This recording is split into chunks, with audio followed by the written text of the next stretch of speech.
banker takes the wrong flight and meets a girl identical to his daughter who disappeared 5 years ago. Michael Thompson rushed through the corridors of LaGuardia Airport, clutching his executive briefcase. Running late for yet another meeting in Washington, D.C., he barely checked the boarding gate when handing his ticket to the attendant.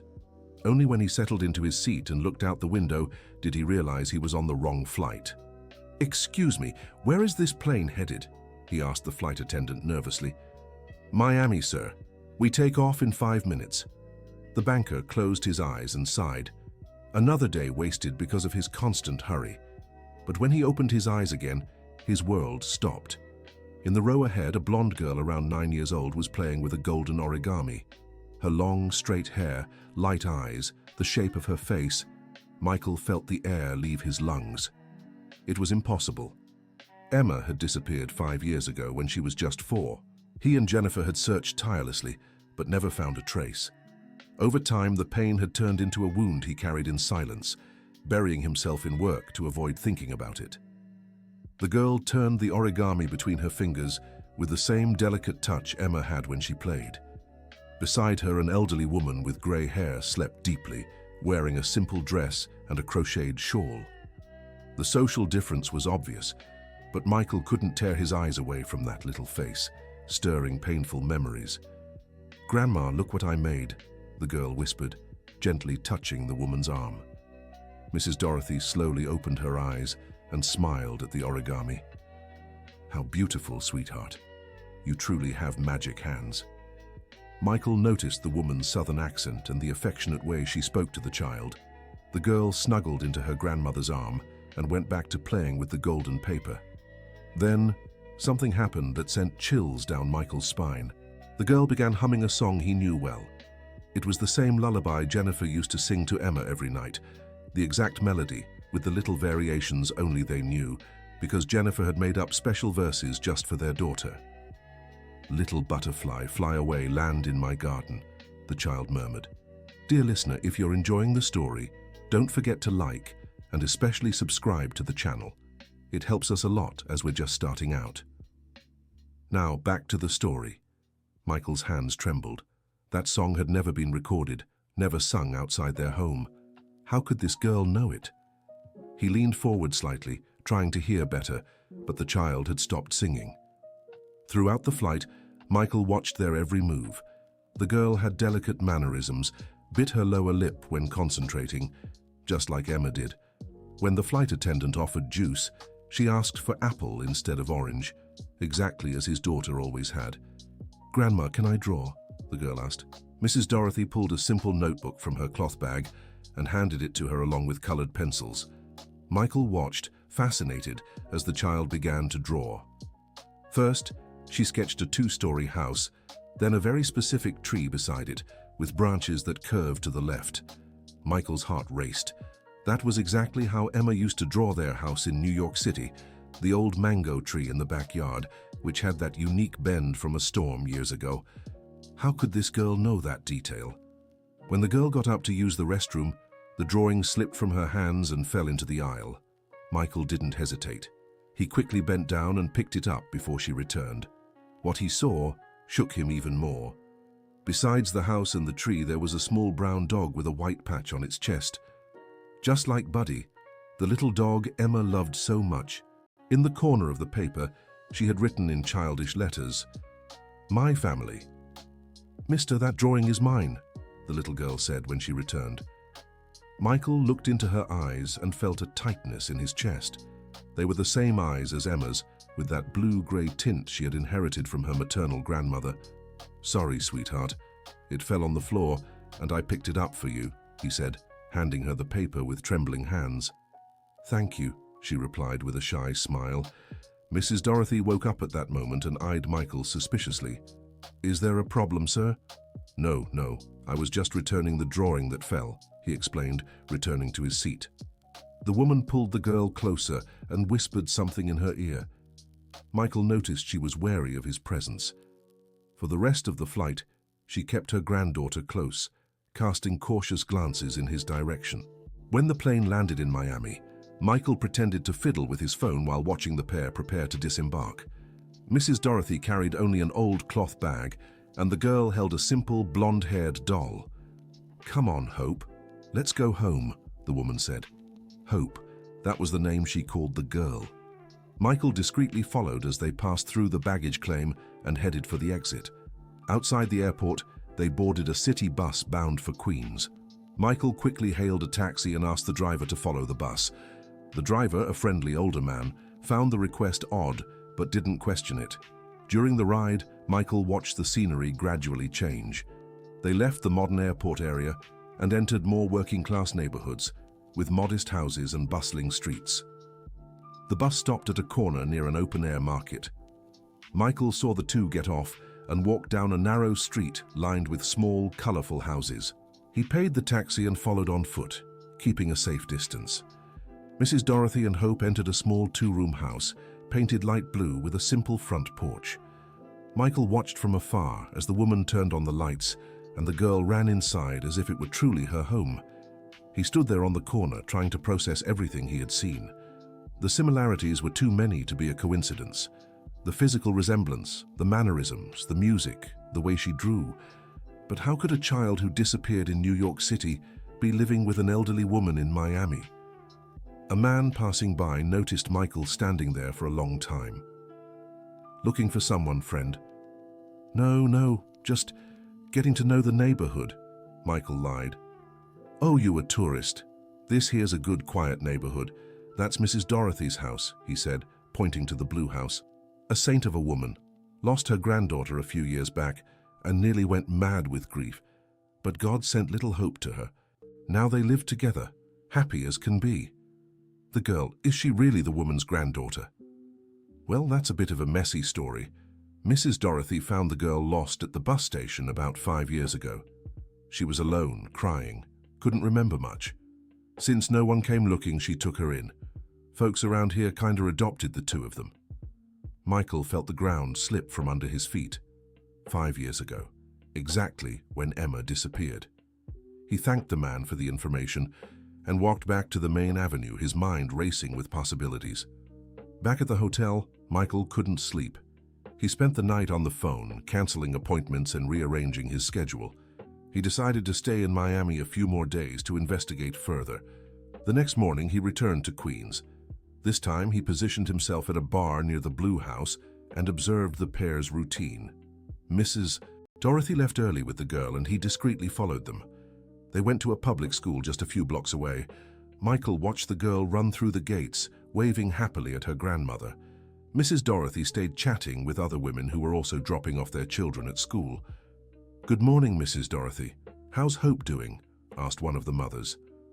"She's fine, thank God. Too smart for her own good, that girl. The teacher said she's one of the top in her class." "That's such a blessing. Thank goodness the school registrar didn't give you trouble when you enrolled her." "Exactly.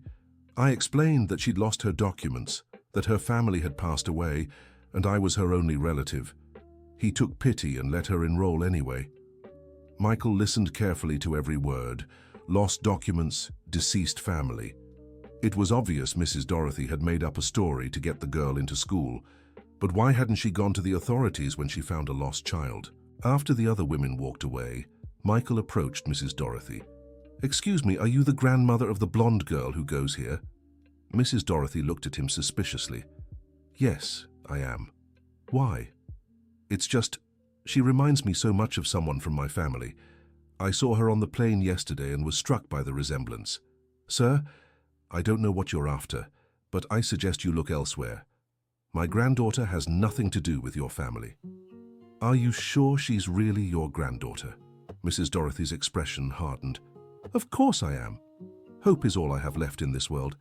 If you keep bothering me, I'll call the other parents' attention to you." Michael realized he'd been too direct and scared the woman. He apologized and stepped back, but continued watching from a distance.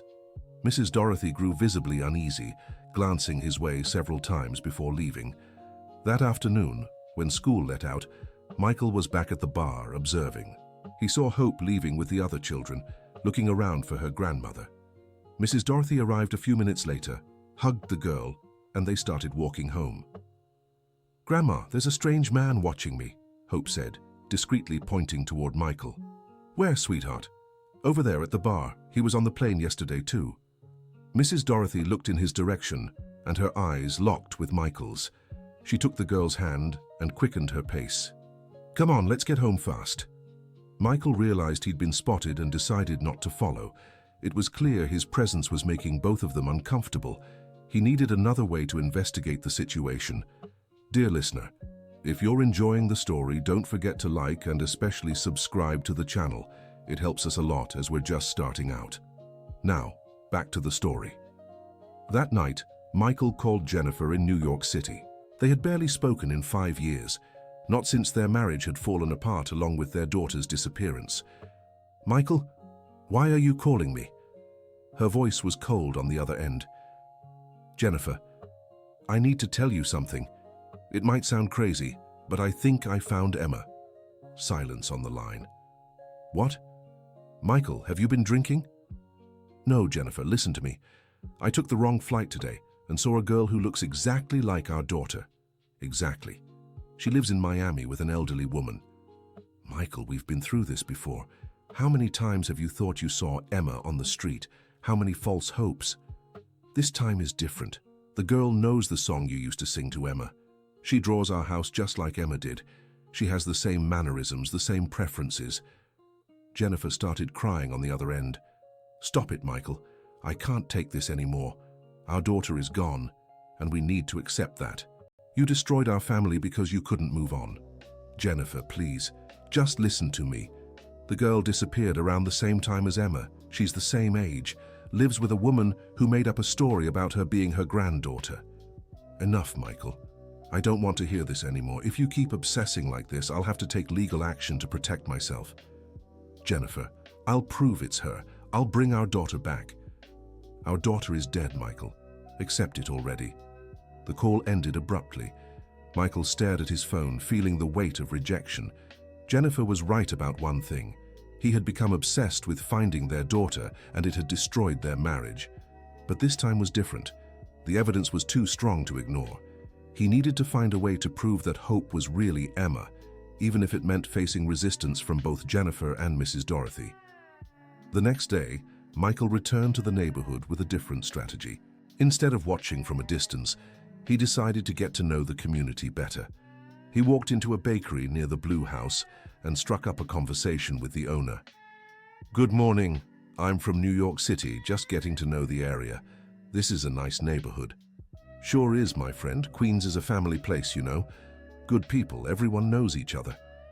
I saw an older woman and a little girl passing by earlier. They seem very sweet. Oh, that must be Mrs. Dorothy and Hope. Poor old lady lost her daughter and granddaughter a few years back. Almost lost her mind from grief. Then this little girl came into her life, and it was a blessing. What do you mean, came into her life? Well, there are different versions of the story. Some say she found the girl lost at the bus station. Others say she was a distant relative who came to live with her. Mrs. Dorothy doesn't like to talk about it much. And the girl? Does she remember her family? Not that I know of. She came here when she was very little, barely spoke. Over time she adjusted. Now she's just a normal kid, real smart. Michael bought some bread and kept talking. It must have been hard for the old woman to raise a child at her age. It was. But the neighborhood pitched in. Mrs. Dorothy's always been good to everyone, so when she needed help, we all stepped up. We got donations for clothes, toys, school supplies. What does she do for work? Sewing. Makes beautiful pieces. Does embroidery, crochet. Doesn't make much, but it's enough to get by. The girl helps too, sells little sweets they make together. Michael left the bakery with more information. It was clear Mrs. Dorothy had crafted a story to explain Hope's presence, and the community had accepted it without question. The woman's kindness was well known, which explained why no one suspected anything. He decided on a subtler approach. He returned in the late afternoon, knowing they'd be coming back from school. This time, he positioned himself in a nearby park, pretending to read a book. Hope was playing with other kids while Mrs. Dorothy chatted with parents. At one point, the girl wandered off and played alone on a swing near where Michael was sitting. He approached slowly, careful not to seem threatening. "Hey, aren't you the girl from the plane?" Hope looked at him curiously. "Yeah. Are you from New York City too? I am. Do you know New York City? The girl stopped swinging and grew thoughtful. I think so. Sometimes I dream about places that look like it. Big buildings and a really big tree in the backyard. Michael's heart raced. What kind of tree? A fruit tree. Grandma says it's all in my head, that I've never been to New York City. But I remember climbing the tree and a dog that liked to play under it. What did the dog look like? Small, brown, with a little white spot on his chest. He looked like... Hope stopped talking and glanced around. Where's my grandma? Mrs. Dorothy had noticed the conversation and was walking quickly toward them. Hope, come here right now, she called firmly. Bye, mister, said the girl, running into her grandmother's arms. Sir, I already told you yesterday I don't want you near my granddaughter, said Mrs. Dorothy, holding Hope tightly. Mrs. Dorothy, please, I just want to talk. I'm sure this girl is my daughter. Your daughter? Are you out of your mind? Hope is my granddaughter. She's lived with me since she was little. You know that's not true. You found her lost at the bus station 5 years ago. Mrs. Dorothy paled. Who told you that? It doesn't matter. What matters is this girl might have a family looking for her. I am her family. I nursed her when she was sick, taught her to read, protected her from everything, and now you show up wanting to take away the only thing I have left in life. The other mothers at the park began noticing the argument and moved closer. Is there a problem here, Mrs. Dorothy?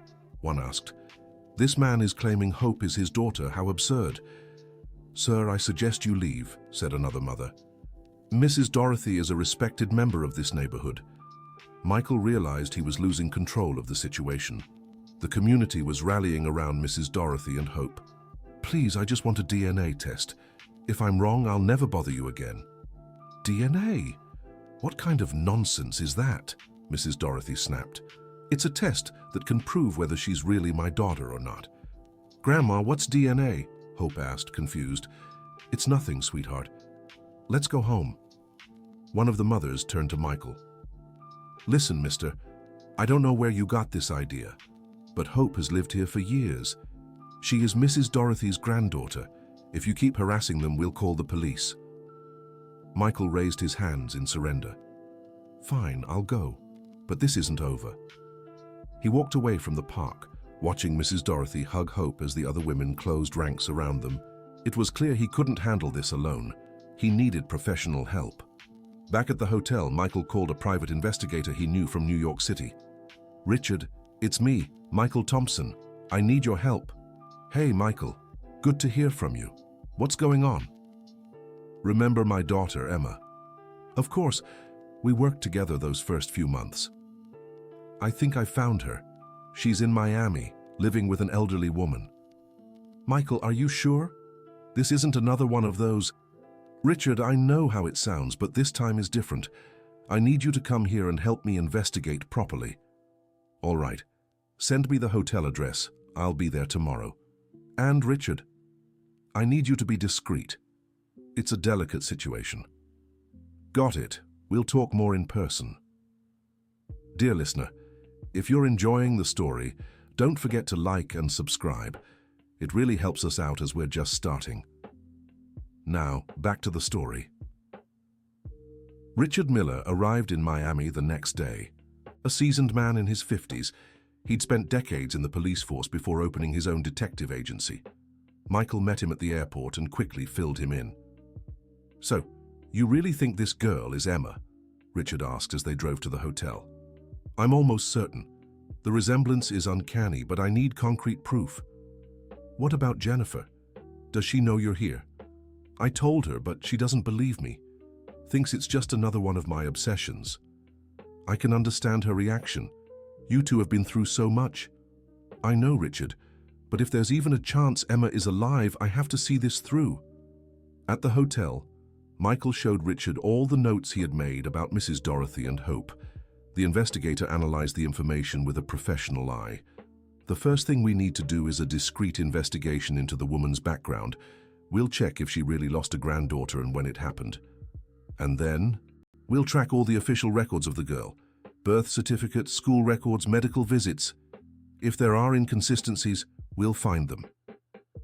How long will this take? A few weeks? Maybe a month? This kind of investigation can't be rushed. Michael agreed, though anxious. He knew Richard was right about the need to be careful and thorough. Over the following days, Richard worked quietly. He visited record offices, hospitals, schools, and government agencies, always introducing himself as a researcher working on a private investigation. He avoided any direct contact with Mrs. Dorothy or Hope. Meanwhile, Michael kept his distance from the Queen's neighborhood to avoid raising more suspicions. He stayed at the hotel, working remotely and anxiously awaiting the investigators' findings. A week later, Richard brought the first significant updates. "Michael, I found some interesting things. Mrs. Dorothy's story has loose ends. What did you discover?" "She did lose a granddaughter 7 years ago, not 5. The girl's name was Hope Miller Johnson, and she was 3 when she died in a car accident along with her mother, who was Mrs. Dorothy's only daughter." "So the girl with her isn't her real granddaughter?" "Exactly, and there's more. School records show the current Hope was enrolled 5 years ago, just a few months after her daughter disappeared. What about the documents used for enrollment?"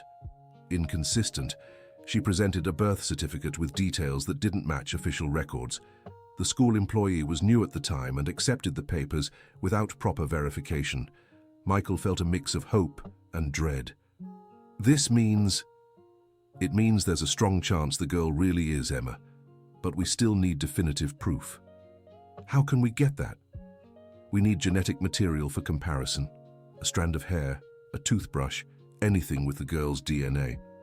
"And how do we get that without raising suspicions?" "Leave it to me. I have a few ideas." In the following days, Richard devised a careful plan. He disguised himself as an employee of an educational research company and secured permission to visit the school where Hope was enrolled. During the visit, he managed to collect a few strands of hair left on a desk where she had sat. At the same time, he arranged for Michael to provide his own DNA samples for comparison. The material was sent to a specialized lab in New York City with a request for expedited results. While waiting for the results, which would take about 2 weeks, Michael had to grapple with anxiety and the doubts haunting his mind. What if he was wrong? What if this was just another false hope? Richard tried to keep him calm. "Michael, no matter the outcome, you're doing the right thing. If it's Emma, you'll be reunited. If not, at least you'll have certainty and can move forward." "But what if it is her, Richard? How do I handle that? How do I explain to Mrs. Dorothy that she's been raising my daughter for 5 years without knowing?" "One step at a time. First we confirm, then we figure out the best way to handle the situation." During this waiting period, Michael began observing Mrs. Dorothy from afar again, but this time with a different perspective. He no longer saw a woman who might have kidnapped his daughter, but someone who had lovingly cared for an abandoned child. He noticed how she protected Hope, how she spoke to her affectionately, how she worried about her studies and well-being. It was obvious the love between them was genuine, regardless of the girl's origins. This made the situation even more emotionally complex. If Hope really was Emma, taking her away from Mrs. Dorothy would be traumatic for both of them. How could they explain to a 9-year-old that the only family she'd ever known wasn't her biological family? The test results arrived on a rainy Tuesday. Richard called Michael first thing in the morning. "Michael, I need to speak with you in person. Can you come to my room?" The investigator's tone gave nothing away, but Michael's heart raced. He hurried through the hotel corridors and knocked on Richard's door. "Well," Richard motioned for him to sit and handed him a sealed envelope. "The results are in, a 99.7% probability of a father-daughter match." Michael's legs nearly gave out. After 5 years, he had found his daughter. "My God, it's her. It's really Emma." "It is, Michael. Now we need to decide how to proceed." Michael wept for several minutes, a mix of relief, joy, and anguish. His daughter was alive, well cared for, but with another family. "Richard, what do I do now? How do I explain this to Mrs. Dorothy? How do I take Emma from her without traumatizing my child?" "First, you need to talk to Jennifer. She has the right to know her daughter's been found." "She won't believe it." "With the DNA results, she'll have to." Michael called Jennifer that same day. Her reaction was exactly as he expected. Total disbelief, then shock, followed by a mix of anger and hope. "Are you absolutely sure, Michael?" "I have the test results here, 99.7% match." "My God, our daughter is alive after 5 years. Jennifer, I need you here. I can't handle this alone. I'll take the first flight to Miami." Jennifer arrived the next day, visibly shaken but determined. Their reunion was tense, burdened by 5 years of pain and resentment, yet united by their shared goal of getting their daughter back. "How do we approach Mrs. Dorothy?" Jennifer asked. "Richard thinks we should be direct but respectful. Explain the situation and show her the test results." "What if she refuses? What if she tries to run away with Emma?" "That's why we have to be careful. We can't traumatize our daughter in the process." Richard suggested bringing in a child psychologist and a social worker to mediate. It was crucial the reunion be handled in a way that minimized emotional harm, especially for Emma. "The girl doesn't remember you," the psychologist explained. "To her, Mrs. Dorothy is the only family she knows. This must be handled with extreme care." "But she's our daughter," Jennifer said. "We have the right to have her back." "Of course you do. But the child's emotional well-being must come first. A sudden transition could cause severe trauma." After long discussions, they settled on a plan. First, they would speak to Mrs. Dorothy, explain the situation, and show her the test results. Then, if she agreed, they would introduce themselves to Hope gradually, with psychological support. The conversation with Mrs. Dorothy was set for Friday afternoon. Michael, Jennifer, and Richard went to the Blue House in Queens. Hope was at school, which would make the talk easier. Mrs. Dorothy opened the door and froze when she saw Michael with 2 strangers. "What do you want?" "I already told you to stay away from my granddaughter." "Mrs. Dorothy, please. We need to talk," Michael said calmly. "This is Jennifer, my wife, and this is Richard, a private investigator." "Investigator? What's going on here? Can we come in? It's important." Mrs. Dorothy hesitated but eventually let them inside. The house was simple but well kept, with old furniture and many pictures of Hope throughout the room. "Mrs. Dorothy," Richard began, "we know you found Hope lost at the bus station 5 years ago." She paled. "Who told you that?" "We also know you lost your real granddaughter 7 years ago," Jennifer continued, "and that you created a story to enroll Hope in school." Mrs. Dorothy sank heavily into a chair. "What do you want from me?" Michael stepped closer and knelt in front of her. "Mrs. Dorothy, Hope is our daughter.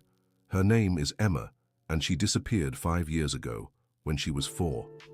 "That's a lie. Hope is my granddaughter." "We did a DNA test," Jennifer said, showing the results. "The match is nearly 100%. Mrs. Dorothy took the papers with trembling hands, but couldn't make sense of the words. "What does this mean?" "It means Hope is biologically our daughter," Michael explained. "But that doesn't lessen the love you have for her, or the love she has for you." Mrs. Dorothy began to cry.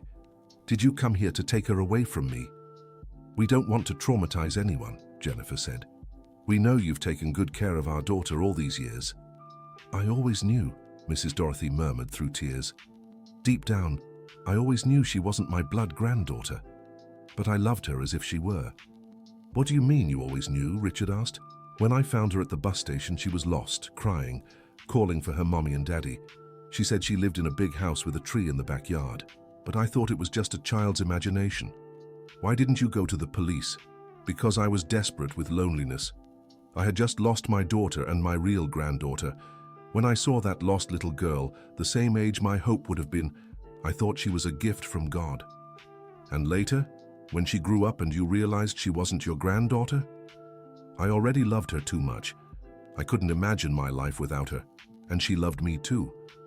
She called me Grandma, listened to me, was affectionate. I convinced myself it was better this way."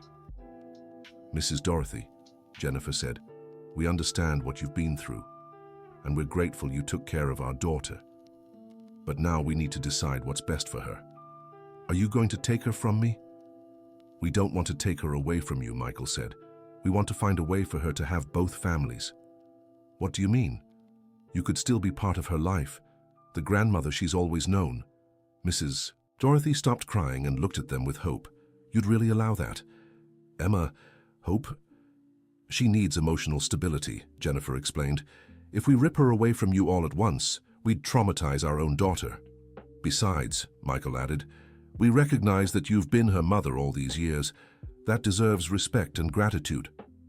Mrs. Dorothy was silent for a long time, processing everything. What if she doesn't want to go with you? What if she wants to stay with me? We'll let her decide gradually with psychological support, Richard said. The important thing is that she has all the information and time to adjust. When will you tell her? Whenever you're ready to help us have that conversation, Jennifer replied. I need to think. This is so hard for me. We completely understand, Michael said. Take all the time you need. But in the meantime, we'd like to start getting to know our daughter, little by little. How? Perhaps you could introduce us as friends. We could visit you from time to time, play with her, talk, without revealing who we are yet. Mrs. Dorothy agreed hesitantly. It was a start. In the following days, Michael and Jennifer stayed at a nearby inn and began making casual visits to Mrs. Dorothy's home. They were introduced to Hope as friends of her grandmother who were visiting Miami. The girl, initially shy, gradually grew accustomed to their presence. Michael was moved as he observed up close the gestures and mannerisms he remembered from his young daughter. Jennifer, in turn, wept silently whenever Hope showed affection or trust.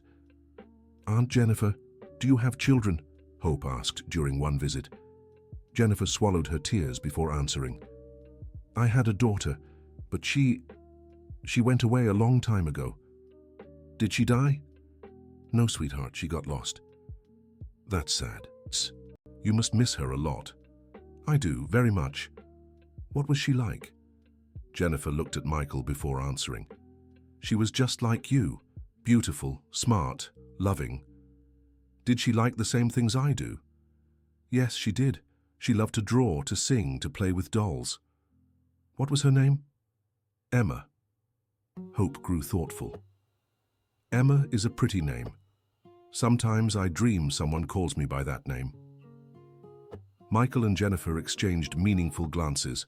Their daughter was beginning to recover fragments of memory. During those weeks of visits, they observed Hope and Mrs. Dorothy's routine. They saw how affectionate they were with each other, how they cared for one another, how they had their own little rituals and games. It was obvious that separating them would be cruel, but it was also impossible to deny the biological parents' right to be with the daughter they had searched for so long.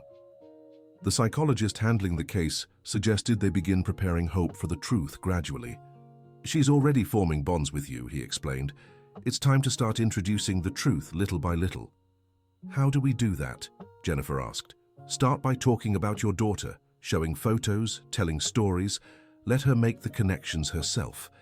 And so, on a sunny afternoon, sitting in the backyard of the Blue House, Michael showed Hope some old photos of Emma. This was our daughter when she was your age, he said. Hope studied the photos carefully. She really does look like me, doesn't she? And this house in the picture, is that where you lived? Yes. There's a big mango tree in the yard, just like the one in your drawings. How do you know about my drawings? Because your grandma showed us. They're very beautiful. Hope looked at Mrs. Dorothy, who was sitting on the porch watching the conversation. Grandma, why does Uncle Michael's daughter look so much like me? Mrs. Dorothy took a deep breath. It was time to start revealing the truth. Come here, my dear, let's talk. Hope settled onto her grandmother's lap as she always did when she needed comfort. Hope, do you remember how you came to me? You always said I was your granddaughter, the daughter of Aunt Sarah who passed away. I know I said that, but that wasn't quite the truth. What do you mean, Grandma? You were lost at the bus station when I found you. You were crying, looking for your family. My family? Your real family. Your true parents. Hope looked at Michael and Jennifer, who waited anxiously. Are they? Yes, my dear. They are your real parents. You are the Emma they've been searching for all this time. The girl fell silent for several minutes, processing the information. Then she looked at Jennifer. So, You're my real mom? Yes, my love. And you? She turned to Michael. You're my real dad? I am, sweetheart. I'm your daddy. Hope began to cry, but not from sadness. It was as if a confused part of her mind had finally found peace. I knew there was something different. I always dreamed about you, but I didn't understand why. What about Grandma? She asked, clinging to Mrs. Dorothy. Will she still be my grandma? Of course, said Jennifer. She'll always be the grandma of your heart, the one who took care of you when you were lost. You won't take me away from Grandma? Never, promised Michael. We're one big family now. From that day on, a period of gradual adjustment began. Hope started dividing her time between Mrs. Dorothy's house and the inn where Michael and Jennifer were staying. Little by little, she grew accustomed to the idea of having two families. Memories from early childhood slowly began to return. She remembered the dog Buddy, the mango tree in the backyard, some of the songs Jennifer used to sing. But the memories of her 5 years with Mrs. Dorothy remained the strongest and most vivid. Dad, why did I get lost from you? She asked during one of their outings together. You were playing in the park and wandered off without us noticing, explained Michael. By the time we realized you were gone, we looked everywhere for you. Were you sad? Very sad. They were the worst years of our lives. And now, are you happy? We're so happy to have found you. I'm happy too, but I feel bad for Grandma. Why? Because she'll be all alone when I go live with you. Who said you'd live far from Grandma? Don't you live in New York City? We do, but we're thinking of moving to Miami. Really? Really? To be close to you and Grandma? This was a decision Michael and Jennifer made together after long conversations. They realized taking Emma away from the place she'd grown up would be too traumatic. It was better for them to adapt to the new reality. Besides, said Jennifer, Mrs. Dorothy is part of our daughter's story.